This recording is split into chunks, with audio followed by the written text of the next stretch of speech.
Honin War has ended, but its legacy casts a great shadow over the land of Japan. Kyoto lies in ruins, and the Ashikaga shoguns now seem little more than puppets for their retainers to toss about as they squabble over increasingly meager scraps. But for the samurai lords now fighting for supremacy out in the provinces, the capital is but an afterthought. This is no longer the world of Yoritomo or Yoshimitsu. This is a no man's land, a world where might makes right, a world of war, a world they call Sengoku.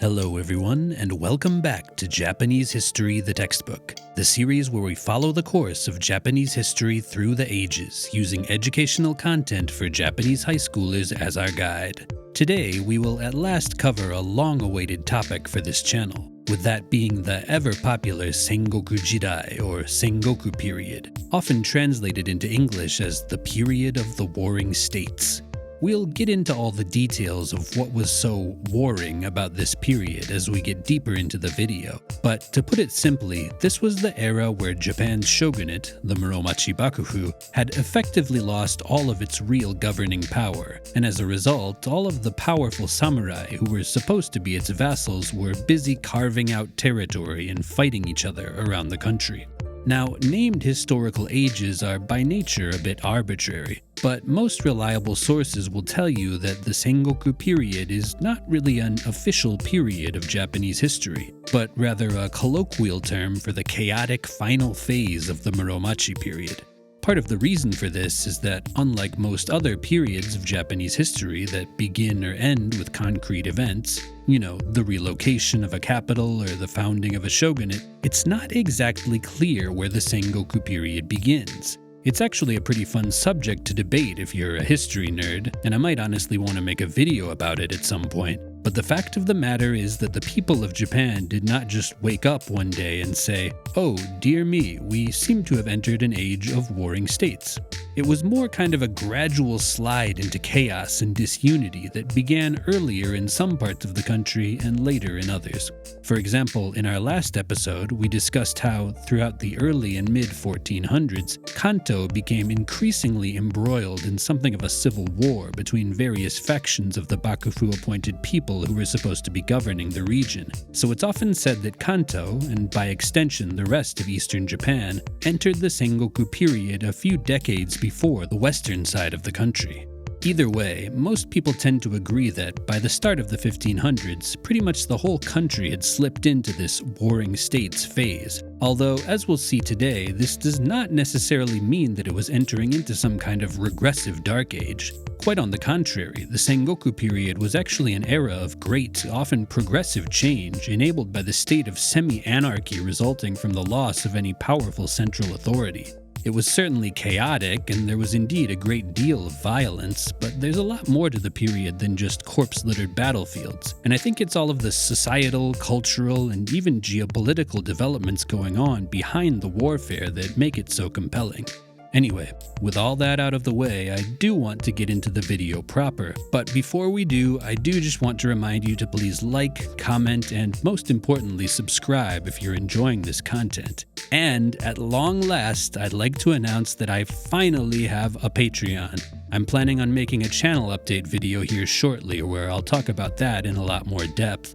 But long story short, if you'd like to support the channel financially, thus making it easier for me to invest my own time and money into what I'm doing here, you can now find a link down in the description where you can explore how to do that. That being said, I'm honestly just really grateful to have you all here watching this video in the first place, so if you're not in a place to contribute monetarily, please do not feel any pressure to do so.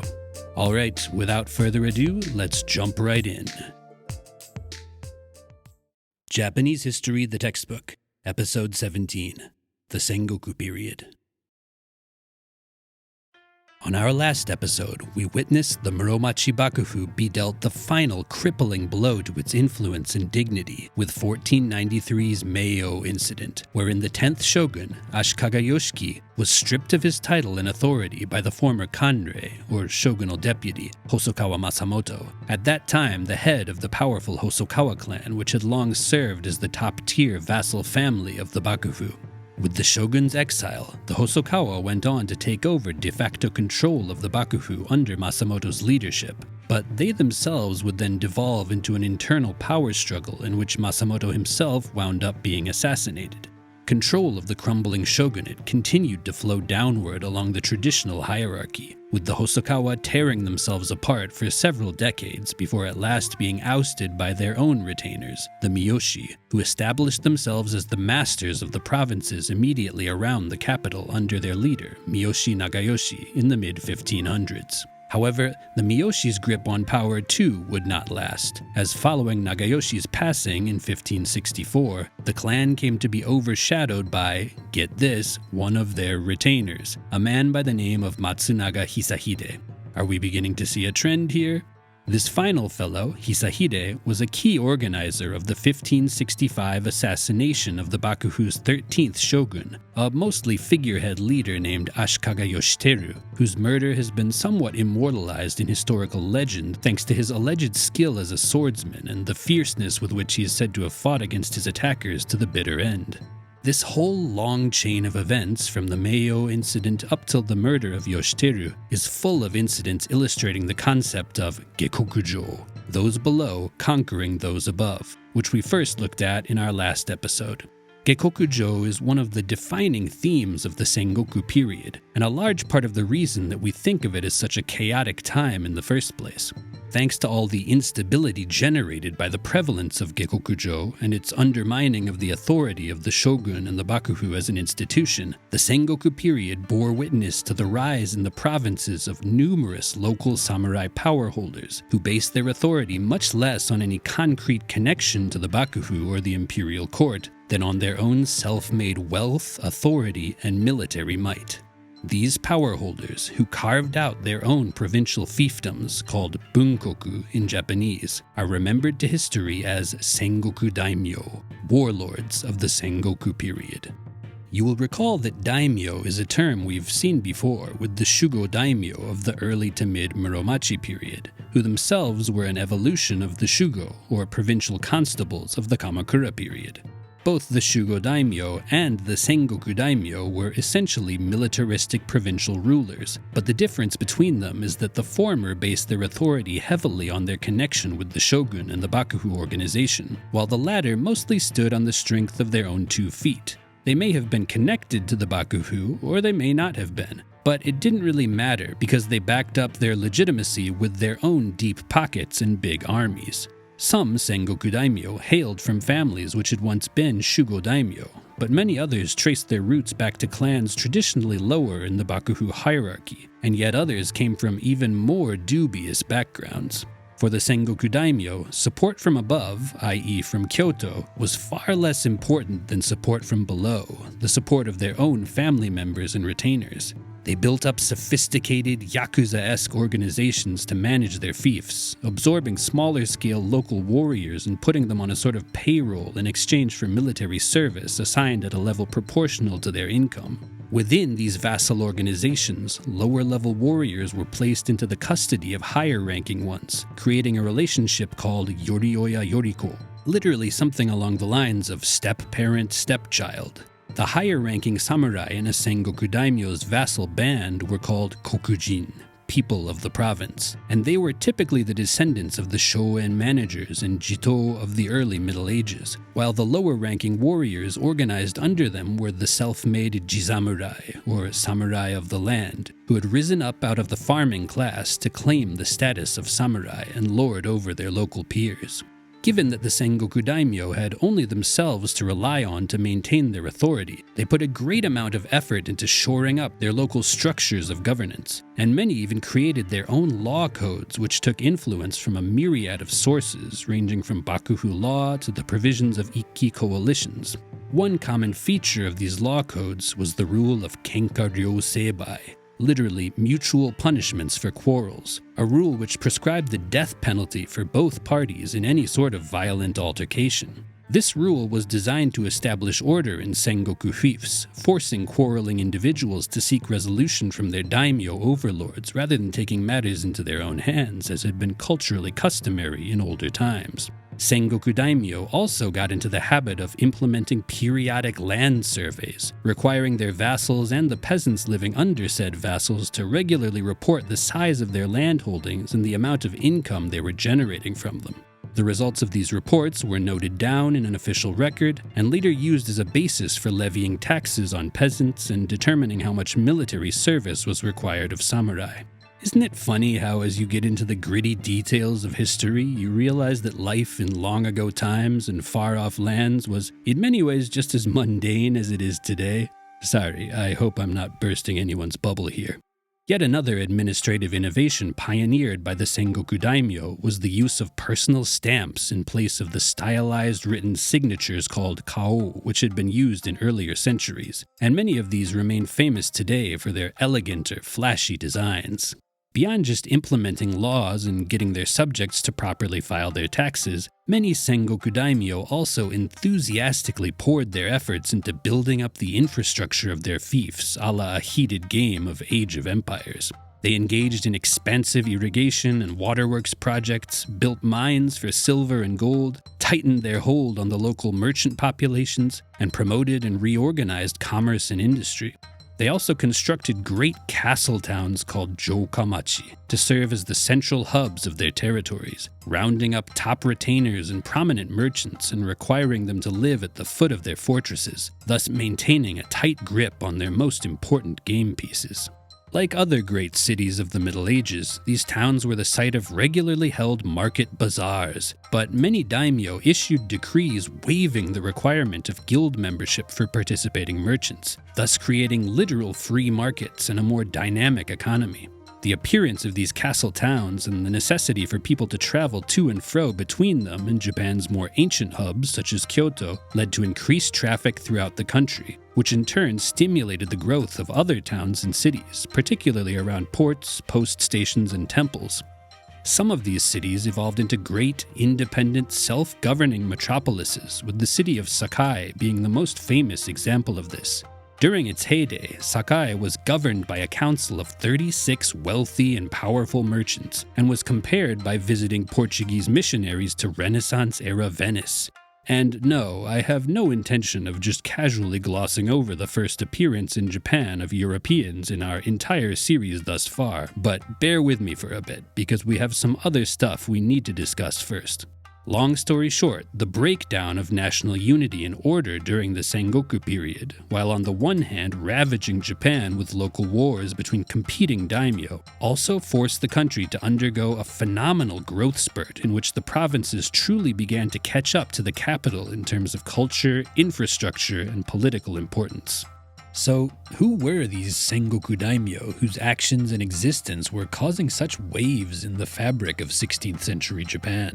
We've already mentioned how some of them were shugo and others weren't, so let's take a minute to explore some of the clans and names which are now synonymous with this period of history, and compare and contrast where exactly they emerged from. Many Sengoku Daimyo remain legends, cultural icons, and in some cases even memes in a sense in the collective consciousness of modern Japan. Better known than probably most of the country's emperors and shoguns. They've been featured in novels, movies, TV shows, video games, and all manner of other media. And while we're not going to go into any super fleshed out biographies here, we really can't talk about the Sengoku period without getting at least a little acquainted with them, even if many of them aren't strictly essential to the greater narrative of Japanese history.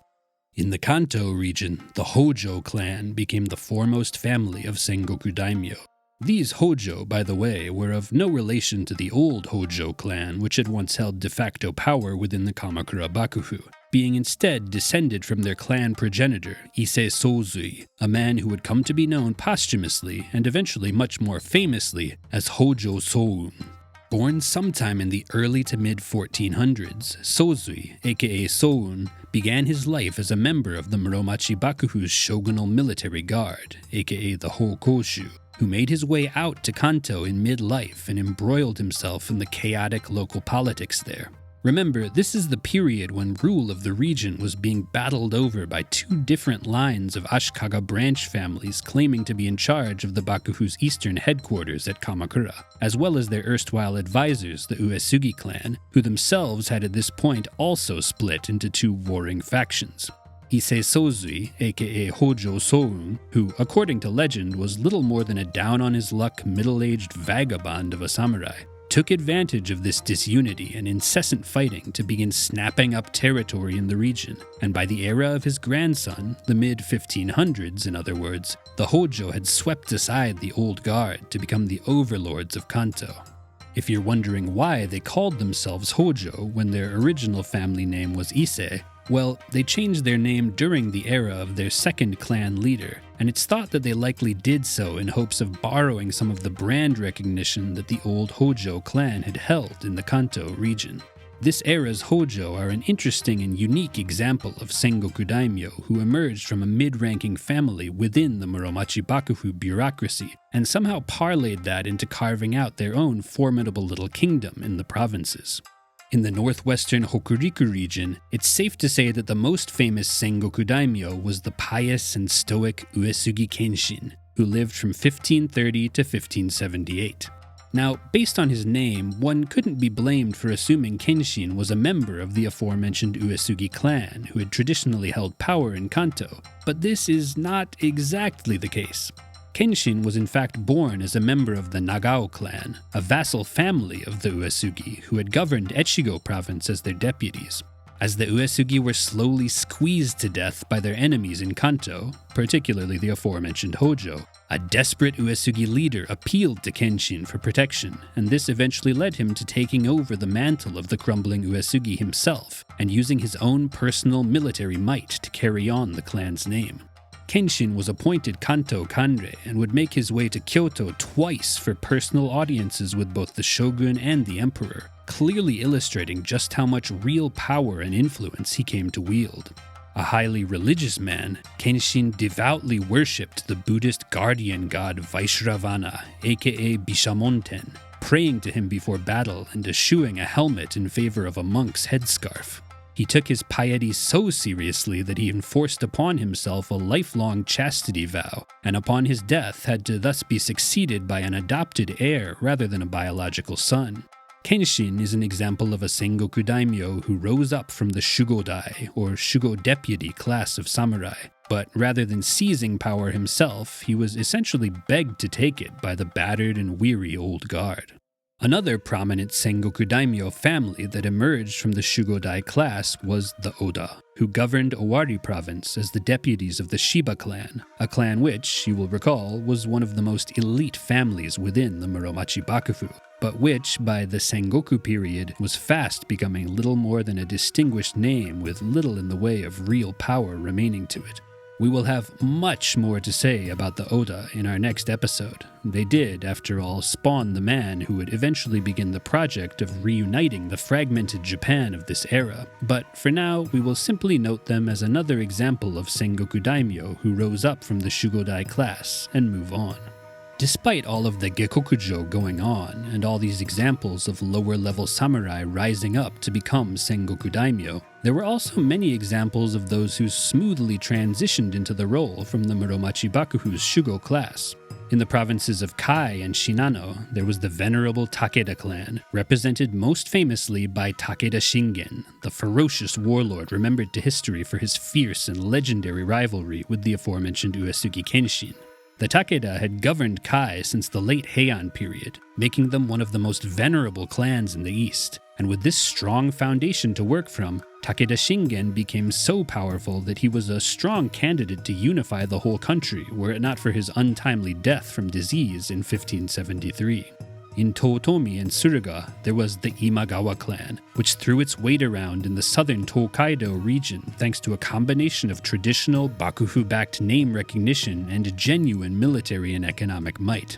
The Imagawa were actually a distant branch of the Ashikaga themselves and had been in possession of Suruga's Shugo office since the days of Takauji, lending them an air of intimidating royalty that most of their peers lacked. Farther down to the southwest, in Suo, there was the Ouchi clan, the clan which had propped up the Western army during the Onin War, and they easily made the transition into becoming Sengoku Daimyo and a real power to be feared in the Chugoku region, at least until 1551, when they were suddenly and viciously deposed by one of their top vassals. This backstabbing vassal himself was then shortly thereafter defeated in battle by one Mori Motonari, a man who hailed from a local Kokujin samurai family in Aki province. Motonari went on to harness his momentum to then destroy one of the other great clans in the region, the Amago, and by the end of his opportunistic campaigns, he had found himself sitting in control of nearly the entire Chugoku region as the area's greatest Sengoku Daimyo, and indeed now one of the most powerful in the country at that.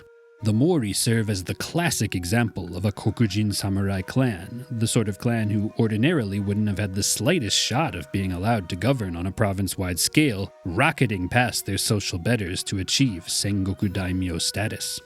In Shikoku, the most prominent Sengoku Daimyo clan was the Chosokabe of Tosa province, another clan which had risen up from the Kokujin stratum of samurai society. And in Kyushu, the great Sengoku Daimyo families were the Otomo of Bungo and the Shimazu of Satsuma, both hailing from Shugo backgrounds. In the northern Tohoku region, perhaps the most famous Sengoku Daimyo is the man nicknamed the One-Eyed Dragon, Date Masamune. Like the Mori or the Chosokabe, the Date clan began as a samurai of the Kokujin class, venerable but mid-ranking local power holders who served under the family the Muromachi Bakufu had appointed to administrate Honshu's northern portion. However, as the Bakufu's authority crumbled, the Date and their other Kokujin peers began to establish themselves as independent warlords in charge of their own destinies. The aforementioned Masamune was the 17th leader of the Date clan, and during his tenure he's notable for launching ambitious and aggressive campaigns against the various other great families of the north, and eventually conquering roughly half of the districts in the provinces of Mutsu and Dewa.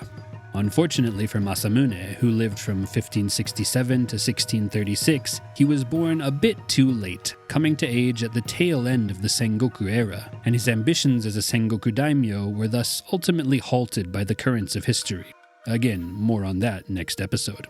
His life is full of colorful episodes, such as losing the use of his right eye as a child, nearly being assassinated by his own mother as a young man, and sending his own personal envoy to both the Pope and the King of Spain in Europe, making him one of the most popular and romanticized figures of his era. Speaking of Europe, it's probably time to stop beating around the bush and get to what is easily one of the most significant developments of the Sengoku period. The first instance of direct contact between Japan and the West. During the 15th and 16th centuries, Europe experienced massive social, cultural, and technological change thanks to the twin forces of the Renaissance and the Protestant Reformation, and one of the results of this was the beginning of ambitious and competitive global exploration and colonialism. Europeans had long enjoyed the spices brought to them from Asia by Muslim traders via the Silk Road, and as their maritime skills and technology improved, they began making attempts to cut out the middleman and access the Asian market on their own, killing two birds with one stone by making pricey Asian luxury goods cheaper and spreading their beloved Christianity to the east. The kingdoms of Spain and Portugal were at the forefront of this so-called Age of Discovery, but for our purposes it is the latter, Portugal, on whom we will primarily want to focus. The Portuguese successfully began their foray into Asia with the expedition of Vasco da Gama, who sailed around the southern tip of Africa to reach India in 1498, and they made their presence here permanent in 1510 by seizing the city of Goa. Using Goa as a base, the Portuguese pushed further east, conquering Malacca on the Malay Peninsula and eventually acquiring Macau from the Ming Empire in exchange for combating piracy and paying a regular cash tribute. As we discussed last episode, the 14 and 1500s were a period of energetic trade between the various states of East Asia, involving both official commerce and a healthy serving of illegal private dealings, and the Portuguese were quick to get themselves intimately involved in the action. For Japan, contact with the Portuguese began by accident in 1542 or 1543, depending on who you ask, when a Chinese pirate ship carrying Portuguese passengers was shipwrecked on the island of Tanegashima, south of Kyushu. The Portuguese were armed with matchlock firearms, and the local samurai lord, Tanegashima Tokitaka, managed to acquire a pair of them, whereupon he quickly put his subordinates to work learning how to reproduce the weapons. For better or worse, he succeeded, and within a few short years, guns had begun to spread widely across Japan, permanently altering the face of Japanese warfare.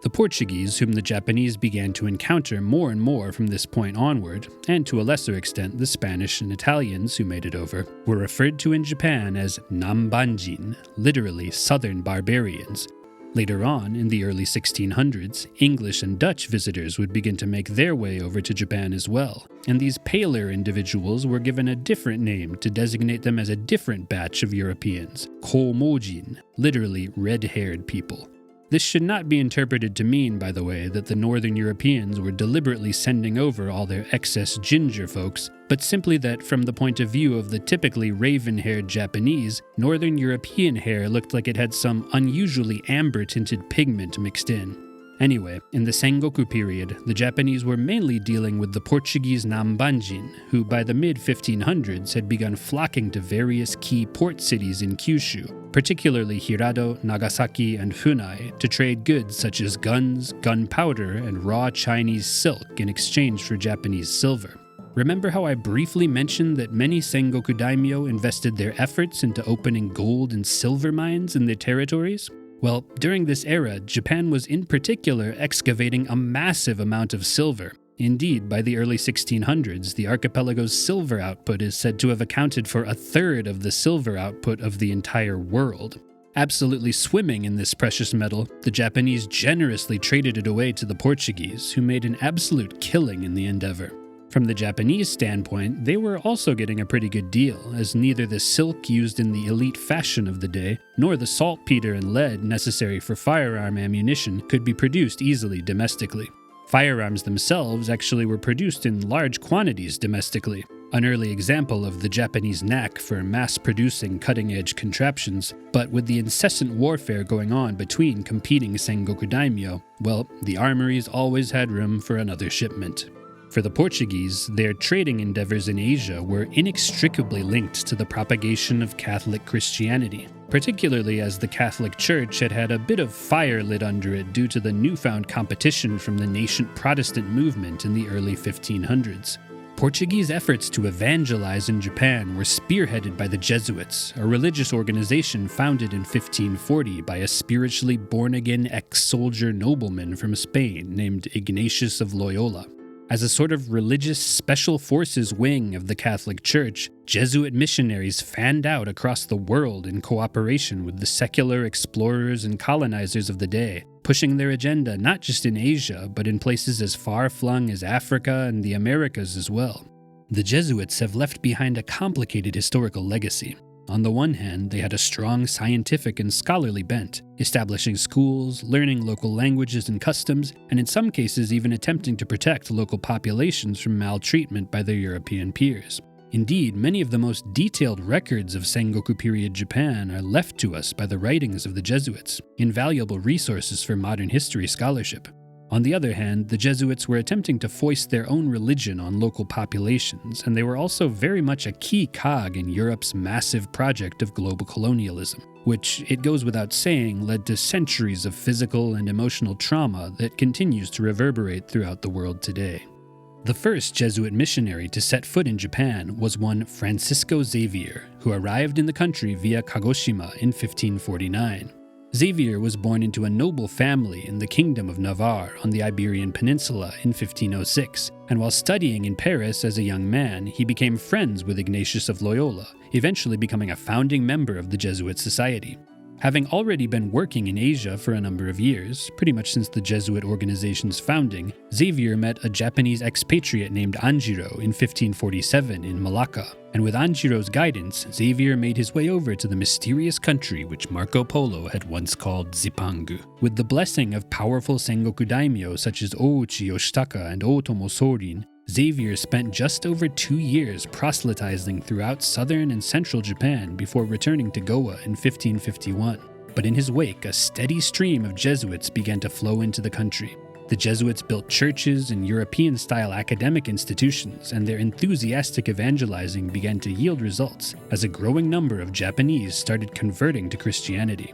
In fact, a handful of Sengoku Daimyo even converted and allowed themselves to be baptized, although it's thought that the majority of them did so purely as a means of furthering their trade relationships with the Portuguese. One of the most famous of those who seem to have been true believers is the aforementioned Otomo Sorin, an extremely powerful Sengoku Daimyo who, hailing from a traditional Shugo family, controlled the entire northern half of the island of Kyushu. Like many of his peers, Sorin began his patronization of the Jesuits for economic reasons, but as he became more acquainted with them, he slowly began to find himself drawn toward their theological teachings. He personally adopted Christian customs, such as the abstention of eating meat on Fridays, and he also began ordering the destruction of temples and shrines within his territory. Sorin's support of the Jesuits was so substantial that he frequently appeared in their correspondence reports back to Europe, and seems to have become somewhat well known among the Jesuits and their associates there. Sorin officially converted to Christianity in 1578, on the eve of a crucial battle with his great rivals in Kyushu, the Shimazu clan,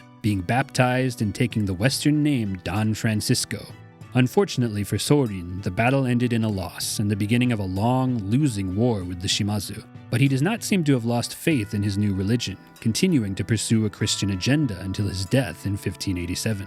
Sorin was one of 3 converted Sengoku Daimyo who, at the recommendation of the Jesuits, organized a delegation to the Pope in 1582 of 4 Japanese teenagers, the Tensho Kengo Shounen Shisetsu, literally the Tensho-era youth delegation to Europe. The goal of the delegation was to directly demonstrate to the European elite how successfully the Jesuits were carrying out their conversion projects in Japan, and thus secure further funding and support. And this goal was essentially achieved, as the 4 boys made it safely to Europe, the first Japanese ever known to have done so, where they met the Pope and the King of Spain and became the talk of high society. The only hitch in the plan was that, in these days, travel from Europe to Japan was time-consuming, to say the least, and by the time the boys, now men, made it back to Japan, a full 8 years after their initial departure, the political tide had turned decisively against Christianity, to the point that no amount of support from the Pope was going to save the Jesuits' slipping foothold in Japan, although that's a tale for next episode. Now, the arrival of Christianity to Japan was obviously a pretty big deal, but it was hardly the only major religious development going on in the country during the Sengoku period. By this point in Japanese history, the classical ancient schools of Buddhism, namely the Tendai and Shingon sects, had begun to significantly decline in influence, and the various schools of Kamakura Buddhism had securely become the center of most Japanese people's faith, from warriors to farmers to merchants, with a great deal of temples for these schools having been built thanks to the donations of their believers. With the shriveling of the power of the Muromachi Bakufu, however, the most powerful Zen temples, namely the ones that had been most closely connected to the worldly power of the shogunate, had also begun to lose some of their clout, and as a result, many of the traditionally lower-ranking provincial Zen temples located outside of Kamakura and Kyoto began to build up steam and occupy a more important standing in society. Outside of Zen, the Pure Land school, Jōdoshu, found favor with the imperial family, and the Nichiren school used its characteristically pugilistic methods to push its way into central and western Japan, particularly finding many new adherents among the merchants and craftspeople of Kyoto.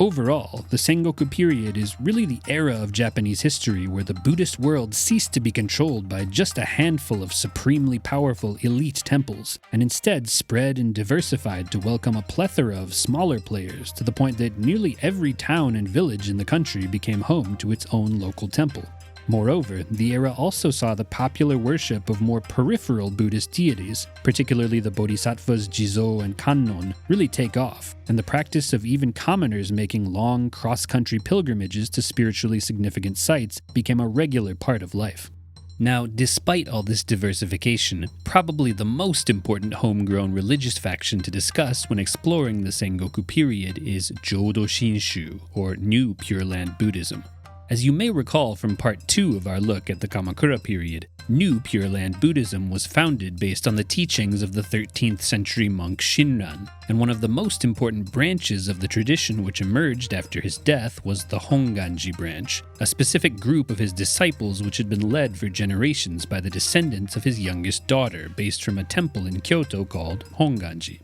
In the mid-1400s, during the tenure of the Honganji branch's 8th leader, a man named Rennyo, Honganji itself was destroyed by the forces of the Buddhist establishment, and Rennyo fled to Echizen province, where, rather than shrinking back in defeat, he poured his energy into preaching the new Pure Land message in the most accessible, understandable way possible. Using this approach, he secured a massive base of adherents among the peasants and warriors of Echizen and its neighboring province of Kaga, and this allowed him to take advantage of the growing autonomy of the peasant class and the transformation of villages into tight-knit communities during this period to establish a following as united and loyal as it was numerous. This new, rapidly expanding grassroots movement of Honganji branch adherents gradually came to colloquially be referred to as the Ikkoshu, something along the lines of the sect of the single-minded. If the movement and its followers were ever to, say, be mobilized for military objectives, they could easily go toe-to-toe with any Sengoku Daimyo, and this is exactly what went on to happen. We briefly mentioned this last episode in our discussion of Ikki coalition uprisings, but in 1488, Ikkoshu followers joined with the local samurai of Kaga to overthrow the province's unpopular Shugo daimyo in an early example of what we now call an Ikko-Ikki. For the next century or so, Kaga essentially became a fiefdom of Ikkoshu adherents, a religious coalition alternative to the more typical Sengoku Daimyo-centric style of rule seen in other provinces. Throughout the remainder of the Sengoku period, the Honganji branch and its Ikkoshu followers would continue to be a powerful force to be reckoned with their disciples spreading throughout the country and Ikko-Ikki uprisings springing up periodically in various provinces. Branch leader Rennyo himself eventually left Echizen and returned to central Japan, where he rebuilt Honganji in Kyoto and continued to expand his base of followers, before finally passing on leadership of the organization to one of his sons. It's worth mentioning as an amusing side note, by the way, that during his lifetime, Rennyo seems to have wedded 5 different women and fathered an astounding 27 children, something he was totally allowed to do thanks to New Pure Land Buddhism's lax rules regarding monks and marriage. Anyway, after Rennyo's death, Honganji Temple would once again be destroyed in a religious squabble, but it was re-established a 3rd time by the branch's 10th generation leader, this time in the location of modern Osaka on the site of a residence Rennyo had used in his post-retirement final years. This 3rd iteration of the temple is known as Ishiyama Honganji, and in many ways it actually marks the beginning of the city of Osaka itself, as the temple town, which sprung up around it, is the direct ancestor of the modern metropolis, and the temple itself, heavily fortified to withstand attacks from rival religious groups and Sengoku Daimyo alike, would eventually be repurposed and rebuilt into Osaka Castle, although that's a tale for next episode. And so, here we are. Japan in the mid-1500s has become a glorious, chaotic, no-man's-land melting pot, where rapid advancements in society, technology, culture, and thought bubble around in a frothing stew of warfare and political instability. The country is divided into dozens of mini-kingdoms, all vying for supremacy over one another as they pay lip service to a shogunate whose existence has become grounded almost more in concept than it is in reality. Foreign holy men from far-off lands roam about preaching an alien religion and leaving behind a trail of gunpowder and lead, and the country's first imported faith frees itself from the shackles of old guard authority to symbiotically bind with the maturing peasantry and create a new kind of threat toward establishment rule. The entire archipelago is enveloped in a state of precarious instability, just waiting, begging even, for the right person to step in and enforce upon it the order that it so desperately craves. And, lucky for us, that person, or string of people rather, is right around the corner. Now, before we finish off here, I'd like to fulfill the promise I made last episode to spend a bit more time discussing Higashiyama culture, the era of culture which characterized the Sengoku period. I know it's maybe not the most exhilarating way to close out the video, but it's a crucial part of this time period's history, as all the chaos and activity going on led to a lot of unique and important cultural developments. Also, don't forget, this series is based on Japanese school textbooks, and, well, the kids have to learn this stuff, so you guys do too. Anyway, as we discussed last time, Higashiyama culture is named after the residents of the Muromachi shogun arguably responsible for plunging the Bakufu into its great decline, Ashikaga Yoshimasa, the man who presided over the fateful Onin War. In contrast to the culture of the early and middle Muromachi period, Higashiyama culture is characterized by its appreciation of beauty in the simple, the imperfect, and the mysterious, an outlook greatly influenced by Zen spirituality and the tastes of Renga poets. The Japanese of this era began to slowly fall out of love with the flashy and opulent cultural products of China, and instead looked inward with a growing interest in their own domestic artistic creations. One cultural product which represents Higashiyama culture's ethos well is the architectural style known as shoin-zukuri, which not coincidentally happens to be the style used in the first floor of the Ginkaku, the temple originally built as part of Yoshimasa's namesake Higashiyama residence. Shoin-zukuri is an evolution of and advancement upon the shinden-zukuri style of the Heian period, and it forms the foundation of the modern Japanese room aesthetic. Indeed, if you take a moment to casually imagine a quote-unquote Japanese-looking room, odds are you are imagining shoin-zukuri. Shoin, by the way, is a word that originally referred to a Zen monk's combination living room and study area. So again, we're seeing the Zen influence here, and zukuri just comes from tsukuri and means a style of making something. The main characteristics of shoin-zukuri are rooms within a house being separated by sliding doors, and floors being covered entirely with tatami mats, as opposed to the shinden-zukuri style, wherein rooms didn't really exist, spaces instead being separated by retractable bamboo blinds, and tatami were only set out specifically in the spot a person was planning to sit or lie down. Moreover, shoin-zukuri rooms have a very distinct decorative style, typically consisting of a shallow alcove called an oshiita, staggered shelves called a chigaidana, and a table-esque bay window called a tsukeshoin. Shoin-zukuri also really standardized the use of the lattice-framed paper window that we also think of today as being very aesthetically Japanese. The rise of shoin-zukuri brought along with it the creation or further development of a number of other cultural products which naturally went hand in hand with it. After all, a house needs more than just architectural style to look interesting. One such example was the evolution of the Zen gardening aesthetic, particularly the style known as kare-sansui, which aimed to use rocks and gravel to create a figurative representation of the natural world. Within the room, decorations such as wall scrolls, painted doors, and ikebana flower arrangements to adorn alcoves rose to greater prominence, and various styles of painting were further refined to match the era's new sensibilities. One of these was suibokuga, the style of inkwash painting we saw begin to gain steam last episode, which reached even greater heights under a new generation of artists led by the master painter Sesshu.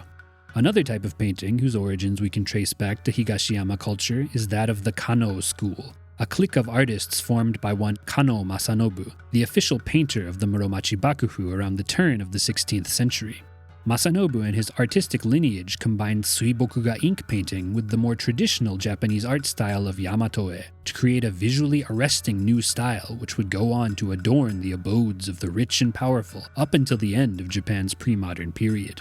Beyond the world of painting, other visual art forms which saw significant advancements in the late Muromachi period were carving, particularly in the context of the iconic masks used in No theater, and makie, the art of ornately decorating lacquerware with gold and silver powder, with this technique predominantly being employed in small boxes and inkstone cases. One especially notable development categorized within Higashiyama culture is that of wabi-cha, or wabi tea, the restrained, minimalist style of tea ceremony which is the direct ancestor of the style of traditional tea ceremony practiced around Japan today. Wabi-cha was the brainchild of the 15th century tea master Murata Juko, an off-and-on monk and all-around man of culture who disdained the tea culture of his time, which tended toward a flashy, egotistical style focused on ostentatious displays of imported Chinese tea utensils or flaunting one's tea knowledge via things like the tocha tea competitions we discussed last episode. Juko proposed that tea ceremony should be an avenue for pursuing emotional peace and spiritual connection with one's guests, and he popularized the use of simple, rustic-looking tea vessels which he preferred on account of his love of flawed beauty as the ultimate aesthetic. This connects back to the concept of wabi-sabi, which we mentioned at the end of the last video, the appreciation of simplicity and imperfection. And indeed, Murata Juko's wabi-cha was a major contributor to wabi-sabi becoming extremely deep-rooted in Japanese culture as a whole. The tradition of wabi-cha was carried on and perfected by Juko's spiritual successors throughout the Sengoku period. Many of them wealthy merchants such as Takeno Jou, who used his family's wealth to dedicate himself completely to the pursuit of tea mastery, incorporating waka poetry's concept of the forlorn beauty of absence and longing into wabi-cha, and also more closely fortifying its connections with the world of Zen Buddhism. One of the greatest drivers of Higashiyama culture and its proliferation throughout Japan was, paradoxically, the devastation, both physical and political, left in the wake of the Onin War and the Muromachi Bakufu's destabilization. The war had ravaged the capital, and we discussed last time how this had led the Sengoku Daimyo to make an exodus out to the provinces. But what we didn't mention is that it had also had the same effect on many aristocrats and important figures in artistic and literary circles. Not only was the capital in shambles, but the chaotic decentralization of warrior society had led the old Shoen estate system, the traditional source of most aristocrats' income, to at last enter its death throes as the samurai dispersed throughout the provinces dropped any pretense of being stewards or managers of land and began treating it as truly and fully their own. What this meant was that aristocrats had basically become paupers in fancy clothes, living in burned-out mansions. All they had left to them were their exalted family names and their deep knowledge of traditional high culture, and they would be forced to put this knowledge to use to survive. In order to do this, many of them left the capital behind and traveled out to the fledgling castle towns of the Sengoku Daimyo, holding lectures and giving lessons for their hosts and their vassals in exchange for financial support and a place to stay. As a result, the monopoly which Kyoto had once held on classical cultural refinement was broken, and new and enthusiastic centers of culture began to spring up all across the country. The samurai had been increasingly prioritizing education throughout the Muromachi period, with it being common practice by this point for them to send their children to temples to learn how to read and write, for example. And they were only too eager to study at the feet of the aristocrats whose status they had for so long admired and envied. Beyond just aristocrats, they also invited into their domains other men of culture as well, such as Renga poets to lead poetry gatherings, and Zen monks who, as we already saw, were really beginning to spread out into every nook and cranny of the country at this time. The influence of the latter, with their deep knowledge of Chinese learning, was particularly big in exposing the samurai to Confucianism, which would go on to have a lasting effect on the warrior class for the remainder of their existence. And that, my friends, is our look at the much-beloved Sengoku Jidai. I'm sure some of you are maybe a bit disappointed this video wasn't longer or wasn't a multi-part series, and if that is you, I just want to say, I totally understand. The thing about the Sengoku period is that it's just so disjointed and there's so much going on that there are really an endless number of things to talk about. However, when you really zoom out and take a bird's eye view, most of those things are kind of just rabbit holes. Admittedly, really interesting rabbit holes, but for a big picture series like this, I decided it would be best to stick to the script and not get too bogged down with colorful side stories. The fact of the matter is, the school textbooks don't go into the life stories of all the various daimyo or all the intricacies of their military campaigns, so I opted not to as well. That being said, I would actually love to make some separate videos outside of this main series where I do try going into different specific aspects of the Sengoku period. Biographies of famous figures, closer looks at specific regions, and whatnot. So if you're interested in that, I would love to hear your thoughts in the comments below. I'm also going to begin holding polls on Patreon to let people vote on the topics I examine for these kinds of videos. So if you want to support me at or above the $5 tier, you can actually get in on the action when it comes to choosing what I talk about. Either way, we're not completely done with the Sengoku period yet for the main series here, as next time we'll be looking at the Azuchi Momoyama period, the final few decades of the 1500s where all the warfare and fighting really accelerate to a fever pitch as the country begins moving back in the direction of reunification. Oda Nobunaga, Toyotomi Hideyoshi, and Tokugawa Ieyasu will all be making their series debuts, and I have no doubt it will be an exciting time. But for now, that's all from me. As always, thanks for watching, have a great day, and... 不運を祈るぞ。